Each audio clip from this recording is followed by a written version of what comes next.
Hey guys, কি খবৰ আপোনালোকৰ ভালে চাগে মোৰো ভাল আজি মানে আমি তিনিটা লগ লাগি কিনে তিনিটা লৰা লগ লাগি কিনে মানে ধান এক বিঘা ললো লৈ কিনে ধান কাটিব আহিছো তে মোৰ লগতে ধান পেলাই আছে পেলিলে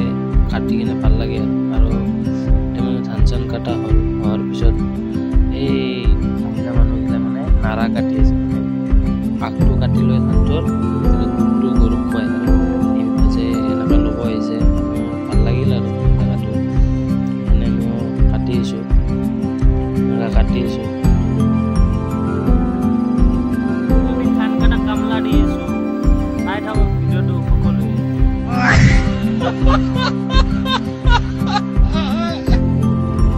এনেকৈ লগ লাগি কিনে ভাবিলোঁ ধানে কাটা কৰোঁ আৰু ঘৰত বহিনো কি কৰোঁ এনেকৈ কাটি আহিছোঁ এনেকৈ থৈ আছোঁ